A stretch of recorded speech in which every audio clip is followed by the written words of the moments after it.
Hello guys, welcome back. എല്ലാവർക്കും നമ്മുടെ മറ്റൊരു വീഡിയോയിലേക്ക് സ്വാഗതം. നാഷണൽ പേയ്മെന്റ് കോർപ്പറേഷൻ ഓഫ് ഇന്ത്യയുടെ കീഴിലുള്ള BHIM ആപ്ലിക്കേഷനെ കുറിച്ചാണ് ഇന്നത്തെ നമ്മുടെ വീഡിയോ. ഇന്ത്യയിൽ ഡിജിറ്റൽ പേയ്മെന്റുകൾ പ്രോത്സാഹിപ്പിക്കുന്നതിന്റെ ഭാഗമായിട്ട് 2016 ൽ ലോഞ്ച് ചെയ്തിട്ടുള്ള ഒരു ആപ്ലിക്കേഷനാണിത്.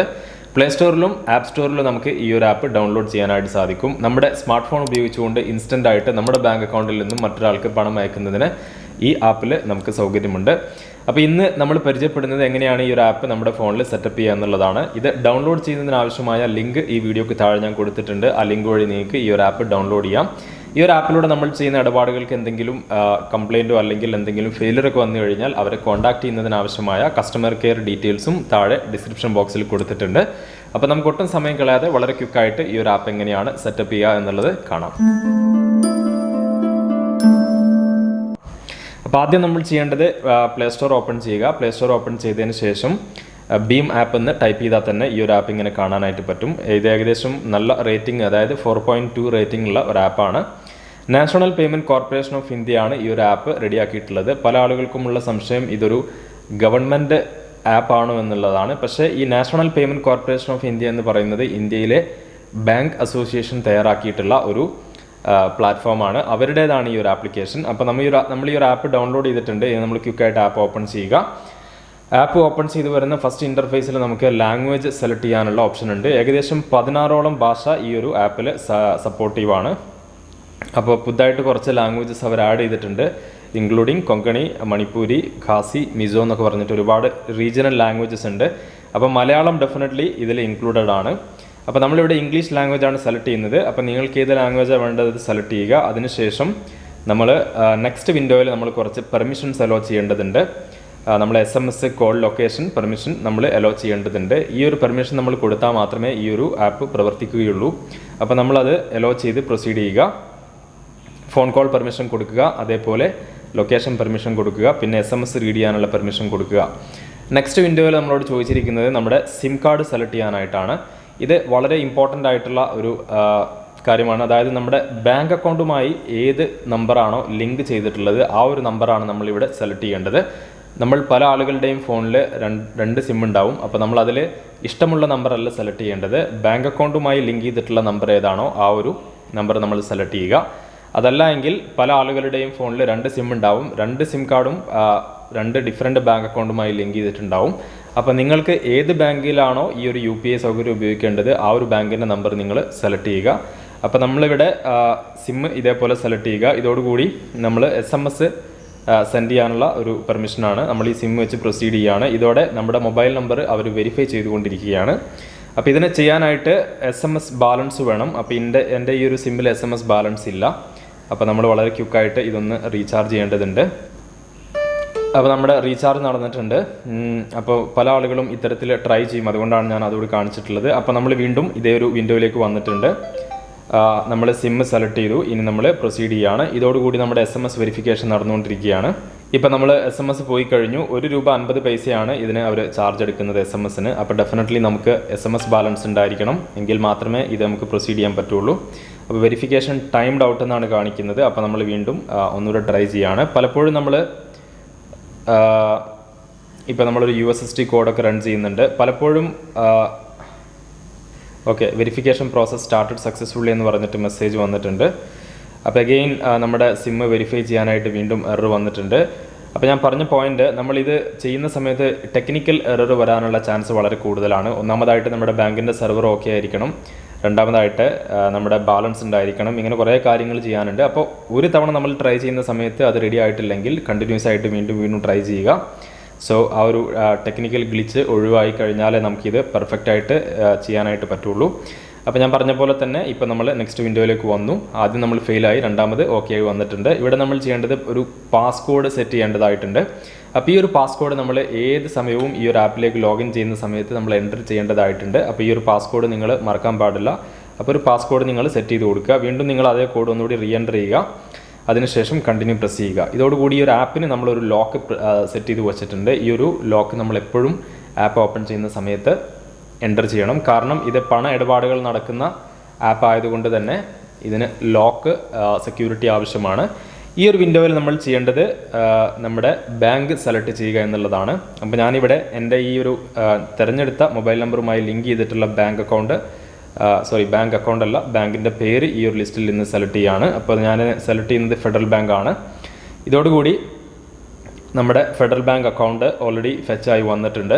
അപ്പോൾ നിങ്ങൾ ആദ്യമായിട്ടാണ് ഈ ഒരു രജിസ്ട്രേഷൻ ചെയ്യുന്നതെങ്കിൽ, അതായത് ഫസ്റ്റ് ടൈം നിങ്ങൾ രജിസ്ട്രേഷൻ ചെയ്യുന്ന സമയത്ത് ഇത്തരത്തിൽ അക്കൗണ്ട് ഡയറക്റ്റായിട്ട് ഫെച്ചായിട്ട് വരും. അതിനുശേഷം നിങ്ങൾ നിങ്ങളുടെ UPI പിന്ന് ക്രിയേറ്റ് ചെയ്യേണ്ടതായിട്ടുണ്ട്. അപ്പോൾ ഞാൻ ഈ ഒരു അക്കൗണ്ട് ഓൾറെഡി മറ്റൊരു UPI ആപ്പിൽ ഉപയോഗിക്കുന്നത് കൊണ്ട് തന്നെ എനിക്കിങ്ങനെ ഡയറക്റ്റായിട്ട് ഫെച്ചായിട്ട് വന്നു. അപ്പോൾ നിങ്ങൾ ചെയ്യുന്ന സമയത്ത് ഡെഫിനറ്റ്ലി നിങ്ങളുടെ അക്കൗണ്ടിൻ്റെ ഡീറ്റെയിൽ കാണിക്കും. അതോടൊപ്പം തന്നെ നിങ്ങൾക്ക് UPI പിന്ന് ക്രിയേറ്റ് ചെയ്യാനുള്ള ഒരു വിൻഡോ ഉണ്ട്. അവിടെ നിങ്ങൾ UPI പിന്ന് ക്രിയേറ്റ് ചെയ്യണം. ഓക്കെ, അപ്പോൾ നമുക്ക് നെക്സ്റ്റ് വിൻഡോയിലേക്ക് വന്നിട്ടുണ്ട്. അപ്പോൾ UPI പിൻ എങ്ങനെയാണ് സെറ്റ് ചെയ്യേണ്ടത് എന്നതിനെക്കുറിച്ചുള്ള വീഡിയോ ലിങ്ക് ഞാൻ താഴെ കൊടുത്തിട്ടുണ്ട്. ആ ഒരു വീഡിയോ വഴി നിങ്ങൾക്ക് UPI പിൻ എങ്ങനെയാണ് സെറ്റ് ചെയ്യേണ്ടതെന്ന് മനസ്സിലാക്കാം. ആപ്പിൻ്റെ ഫസ്റ്റ് ഇൻ്റർഫേസ് ഇതാണ്. ഇനി നമുക്കൊരാൾക്ക് പണം അയക്കണമെങ്കിൽ ഇവിടെ നമുക്ക് സെൻഡ് എന്നുള്ള ഓപ്ഷൻ കാണാം. ഇതിൽ ക്ലിക്ക് ചെയ്യുക. ഇതിൽ ക്ലിക്ക് ചെയ്ത് കഴിഞ്ഞാൽ നമുക്ക് ഇവിടെ കോൺടാക്ട്സിലേക്ക് മണി സെൻഡ് ചെയ്യാം. അതേപോലെ അക്കൗണ്ട് IFSC നമ്പറിലേക്ക് സെൻഡ് ചെയ്യാൻ പറ്റും. ഇനി അതല്ലെങ്കിൽ നമുക്ക് UPI ID സെൻഡ് ചെയ്യണമെന്നുണ്ടെങ്കിൽ മുകളിൽ പോയി കഴിഞ്ഞാൽ UPI ID ഇതേപോലെ എൻ്റർ ചെയ്ത് നമുക്ക് സെർച്ച് ചെയ്യാനൊക്കെ പറ്റും. സെർച്ച് ചെയ്ത് കഴിഞ്ഞാൽ വെരിഫൈ എന്നുള്ള തൊട്ടപ്പുറത്തുള്ള ആ ഒരു ഐക്കണിൽ പ്രസ് ചെയ്ത് കഴിഞ്ഞാൽ നമുക്ക് ഇതേപോലെ ഡീറ്റെയിൽ വെരിഫൈ ആയിട്ട് കിട്ടും. അപ്പോൾ ഇത്തരത്തിൽ നമുക്ക് മണി ട്രാൻസ്ഫർ ചെയ്യാൻ പറ്റും. അതോടൊപ്പം തന്നെ നമുക്ക് ബാങ്ക് അക്കൗണ്ട് ബാലൻസ് ചെക്ക് ചെയ്യണമെന്നുണ്ടെങ്കിൽ ഏറ്റവും മുകളിൽ നമ്മുടെ ബാങ്ക് അക്കൗണ്ടിൻ്റെ പ്രൊഫൈൽ കാണാം. ഇതിൽ പോയി കഴിഞ്ഞാൽ ചെക്ക് ബാലൻസ് എന്നുള്ള ഓപ്ഷൻ ഉണ്ട്. അതിൽ ക്ലിക്ക് ചെയ്യുക. അപ്പോൾ നമ്മളിവിടെ UPI പിന്ന് നൽകേണ്ട വിൻഡോ ആണ്. അവിടെ UPI പിൻ കൊടുത്ത് ഇതേപോലെ പ്രസ് ചെയ്ത് കഴിഞ്ഞാൽ നമുക്ക് ബാലൻസ് മനസ്സിലാക്കാനായിട്ട് പറ്റും. അപ്പോൾ ഇത്തരത്തിലാണ് നമ്മൾ ബാലൻസ് ചെക്ക് ചെയ്യുന്നത്. ഇനി നിങ്ങൾക്ക് പണം അയക്കണമെന്നുണ്ടെങ്കിൽ സെൻഡ് എന്നുള്ള ഓപ്ഷൻ എടുക്കുക. അതിനുശേഷം നേരത്തെ ചെയ്ത പോലെ തന്നെ നിങ്ങൾ ഒരു UPI ID ഇവിടെ എൻ്റർ ചെയ്ത് കൊടുക്കുക. ഇപ്പം ഞാൻ ചെയ്യുന്നത് ഒരു ഗൂഗിൾ പേയിലേക്കാണ് ഇപ്പോൾ ഞാൻ എമൗണ്ട് ട്രാൻസ്ഫർ ചെയ്യാൻ നോക്കുന്നത്. അപ്പോൾ നമ്മൾ വെരിഫൈ ബാങ്ക് നോൺ റെസ്പോൺസീവ് ആണ്. അപ്പം നമുക്കതൊന്ന് മാറ്റിയിട്ട് മറ്റൊരു ഫോൺ പേ ഡീറ്റെയിൽ കൊടുക്കാം.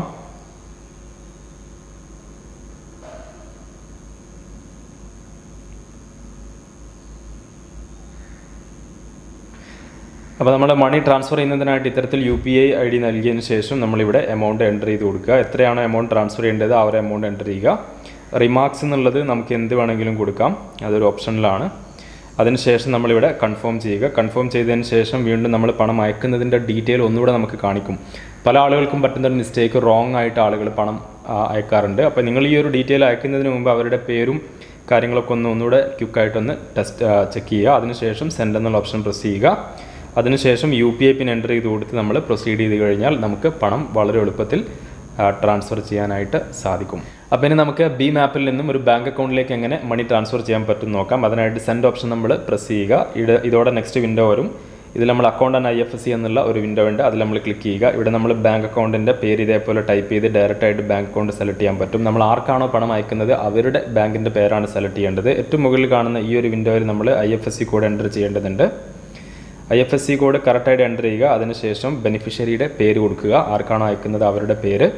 അതിനുശേഷം നമ്മളിവിടെ അക്കൗണ്ട് നമ്പർ കൊടുക്കണം. വീണ്ടും നമ്മൾ താഴെ കൺഫേം ചെയ്യുന്നതിനായിട്ട് വീണ്ടും നമ്മുടെ അക്കൗണ്ട് നമ്പർ, അയക്കുന്ന ആളുടെ അക്കൗണ്ട് നമ്പർ കൊടുക്കുക. അതിനുശേഷം വെരിഫൈ ചെയ്യുക. ഇതോടുകൂടി അക്കൗണ്ട് ഡീറ്റെയിൽസ് വെരിഫൈ ആയിട്ട് കിട്ടിയിട്ടുണ്ട്. ഇനി നമ്മൾ എത്ര എമൗണ്ട് ആണോ അയക്കാൻ ഉദ്ദേശിക്കുന്നത് ആ ഒരു എമൗണ്ട് ഇതേപോലെ ടൈപ്പ് ചെയ്ത് കൊടുക്കുക. പിന്നെ ഒരു റിമാർക്സ് സെക്ഷൻ ഉണ്ട്. ഇവിടെ നമ്മൾ എന്ത് പർപ്പസിനാണോ പണം അയക്കുന്നത് അത് നമുക്ക് വേണമെങ്കിൽ നൽകാം, മസ്റ്റല്ല, ഓപ്ഷനിലാണ്. അതിനുശേഷം കൺഫേം കൊടുക്കുക.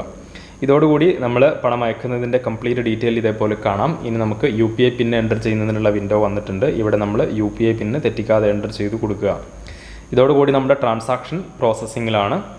അപ്പം സെർവറിൽ വലിയ ഇഷ്യൂസും കാര്യങ്ങളൊന്നും ഇല്ലെങ്കിൽ നമുക്ക് പണം ട്രാൻസ്ഫർ ആയിട്ട് കിട്ടും. അപ്പോൾ സെർവർ ഇഷ്യൂ ഉണ്ടെങ്കിൽ ട്രാൻസാക്ഷൻ ഫെയിൽ ആവുകയാണ് ചെയ്യുക. അപ്പോൾ ഇത്തരത്തിൽ നമുക്ക് BHIM ആപ്പിൽ നിന്നും മറ്റൊരാളുടെ ബാങ്ക് അക്കൗണ്ടിലേക്ക് പണം വളരെ എളുപ്പത്തിൽ അയക്കാനായിട്ട് സാധിക്കും. ഇപ്പോൾ നമ്മുടെ അക്കൗണ്ടിൽ നിന്നും പണം ഡെബിറ്റ് ആയിട്ടുണ്ട്. അപ്പോൾ നമ്മുടെ അക്കൗണ്ടിലേക്ക് പണം എത്തിയിട്ടുണ്ട്. അപ്പോൾ ഇത്തരത്തിൽ നമുക്ക് വളരെ സക്സസ്ഫുള്ളായിട്ട് ട്രാൻസാക്ഷൻ ഇപ്പോൾ നമ്മൾ ചെയ്തു. അതാണ് പണം അയക്കുന്ന രീതി. ഇനി നിങ്ങളൊരു ഷോപ്പിൽ പോയിട്ട് സ്കാൻ ചെയ്ത് പേ ചെയ്യണമെന്നാണെങ്കിൽ ഇവിടെ സ്കാൻ എന്നുള്ള ഓപ്ഷൻ കാണാം. ഇത് നമ്മൾ ക്ലിക്ക് ചെയ്യുക. ക്ലിക്ക് ചെയ്യുന്നതോടുകൂടി ഇങ്ങനെ ഒരു മെസ്സേജ് വരും. ഇവിടെ ക്യാമറ പെർമിഷൻ കൊടുക്കുക. ഇതോടുകൂടി സ്കാനർ ഇതേപോലെ ഓപ്പൺ ആയിട്ട് വരും. ഇപ്പം നമുക്ക് QR കോഡ് സ്കാൻ ചെയ്തുകൊണ്ട് പണം അയക്കാനായിട്ട് സാധിക്കും. അപ്പോൾ ഇത്തരത്തിലാണ് നമ്മൾ QR കോഡ് യൂസ് ചെയ്ത് പണം അയക്കുന്നത്. ഇപ്പോൾ ബാലൻസ് ചെക്ക് ചെയ്യുന്ന കാര്യം പറഞ്ഞു, പണം അയക്കുന്ന കാര്യം പറഞ്ഞു, പിന്നെ നമ്മൾ ബിൽ പേയ്മെൻറ്റിന് ഓപ്ഷൻ ഉണ്ട്. ഇങ്ങനെ ഒരുപാട് ഓപ്ഷൻസ് നമുക്കിതിൽ കാണാം. പിന്നെ മറ്റൊരാളിൽ നിന്ന് പണം റിക്വസ്റ്റ് ചെയ്യാനുള്ള ഓപ്ഷൻ നമുക്കിതിൽ ലഭ്യമാണ്. പിന്നെ നമുക്ക് IPO ഓപ്ഷൻ ഉണ്ട്, പിന്നെ ഡൊണേറ്റ് ചെയ്യാനുള്ള ഓപ്ഷൻ ഉണ്ട്, പിന്നെ ഗിഫ്റ്റ് കൊടുക്കാനുള്ള ഓപ്ഷൻ ഉണ്ട്. പിന്നെ ഭീമിൽ ഒരുപാട് ഓഫേഴ്സും കാര്യങ്ങളൊക്കെ ഉണ്ട്. ട്രാവൽ റിലേറ്റഡ്, ഷോപ്പിംഗ് റിലേറ്റഡ് ആയിട്ടുള്ള കുറേ ഓഫേഴ്സ് ഉണ്ട്. അപ്പോൾ അതൊക്കെ നിങ്ങളുടെ സമയം പോലെ ചെക്ക് ചെയ്യുക. അപ്പോൾ ഇതാണ് ഓവറോൾ നമുക്ക് ഭീം ആപ്പിനെ കുറിച്ച് പറയാനുള്ളത്. പിന്നെ നമ്മുടെ താഴെ പ്രൊഫൈൽ ഐക്കൺ ഉണ്ട്, അതിൽ ക്ലിക്ക് ചെയ്താൽ നമ്മുടെ പ്രൊഫൈൽ ഡീറ്റെയിൽസ് കാണാം. പിന്നെ ട്രാൻസാക്ഷൻസ് എന്നുള്ള ആ ഒരു സെക്ഷനിൽ പോയി കഴിഞ്ഞാൽ നമ്മുടെ സക്സസ്ഫുൾ ആയിട്ടുള്ള ട്രാൻസാക്ഷൻസും ഫെയിൽ ആയിട്ടുള്ള ട്രാൻസാക്ഷനും കാണാം. ഫെയിൽ ആയിട്ടുള്ള ട്രാൻസാക്ഷനിൽ ക്ലിക്ക് ചെയ്താൽ നമുക്ക് റേസ് കൺസേൺ എന്ന് ക്ലിക്ക് ചെയ്ത് കഴിഞ്ഞാൽ കംപ്ലയിൻറ്റ് ലോഡ് ചെയ്യാൻ പറ്റും. ബാങ്കിലേക്ക് കോൾ ബാങ്ക് എന്നുള്ള ഒരു ഓപ്ഷൻ അതിൽ നമുക്ക് കാണാം.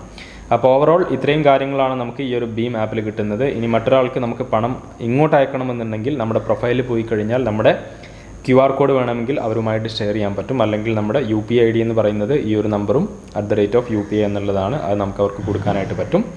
ഇനി നമുക്ക് മെർച്ചൻ്റ് രജിസ്ട്രേഷൻ ചെയ്യണമെന്നുണ്ടെങ്കിൽ അതും ഇതിൽ കൊടുക്കാനായിട്ട് പറ്റും. ഇനി ബാങ്ക് അക്കൗണ്ട് കൂടുതലായിട്ട് ആഡ് ചെയ്യണമെന്നുണ്ടെങ്കിൽ ആഡ് ബാങ്ക് അക്കൗണ്ട് എന്നുള്ള ഈ ഒരു സിമ്പിളിൽ പോവുക. അടുത്ത ബാങ്ക് ആഡ് ചെയ്യണമെന്നുണ്ടെങ്കിൽ ആ ഒരു ബാങ്ക് ഏതാണോ അത് നിങ്ങൾ ഇതേപോലെ സെലക്ട് ചെയ്യുക. അപ്പോൾ നമ്മുടെ ബാങ്ക് അക്കൗണ്ട് ഇതേപോലെ കാണാൻ പറ്റും. ഇത് ഡയറക്റ്റായിട്ട് നമ്മൾ ഇതേപോലെ സെലക്ട് ചെയ്യുക. ഇത് പ്രൈമറി അക്കൗണ്ട് ആക്കണമെന്നുണ്ടെങ്കിൽ മേക്ക് ഡീഫോൾട്ട് അക്കൗണ്ട് എന്നുള്ള ആ ഒരു ഓപ്ഷൻ ക്ലിക്ക് ചെയ്താൽ മതി. വേണ്ടെങ്കിൽ അത് ഒഴിവാക്കിയിട്ടിട്ട് നമുക്കിതേപോലെ ആഡ് ചെയ്യാൻ പറ്റും. അപ്പോൾ ബാങ്കിൻ്റെ സെർവറും കാര്യങ്ങളൊക്കെ ഓക്കെ ആയിരിക്കണം, എങ്കിൽ മാത്രമാണ് അത് ഓക്കെ ആവുക. സെർവർ ഓക്കെ അല്ലെങ്കിൽ സെർവർ എറർ എന്ന് കാണിക്കും. UPI പ്ലാറ്റ്ഫോമിൽ നമുക്ക് പലപ്പോഴും വരുന്ന ഒരു കോമൺ കാര്യമാണത്. അപ്പോൾ നിങ്ങൾക്ക് സംഭവിക്കുന്ന സമയത്ത് ആരും പാനിക് ആവണ്ട. അപ്പോൾ ഓവറോൾ നമുക്ക് ഭീം ആപ്പിനെ കുറിച്ച് ഇത്രയും കാര്യങ്ങളാണ് നിങ്ങളുമായിട്ട് ഷെയർ ചെയ്യാനുള്ളത്. അപ്പോൾ ഈ ഒരു ആപ്പ് നിങ്ങൾക്ക് ഡൗൺലോഡ് ചെയ്ത് ഉപയോഗിക്കണമെന്ന് ആഗ്രഹമുണ്ടെങ്കിൽ താഴെ ലിങ്ക് ലഭ്യമാണ്. ആ ലിങ്കിൽ നിന്ന് നിങ്ങൾക്ക് ഡൗൺലോഡ് ചെയ്തുകൊണ്ട് ഉപയോഗിക്കാം. ഭീം ആപ്പിനെ കുറിച്ചുള്ള ഈ ഒരു വീഡിയോ നിങ്ങൾക്ക് ഇഷ്ടമായി കാണുമെന്ന് കരുതുന്നു. ഇതുപോലെയുള്ള കൂടുതൽ അപ്ഡേറ്റുകളുമായിട്ട് മറ്റൊരു ദിവസം നമുക്ക് വീണ്ടും കാണാം. അതുവരേക്കും ബൈ.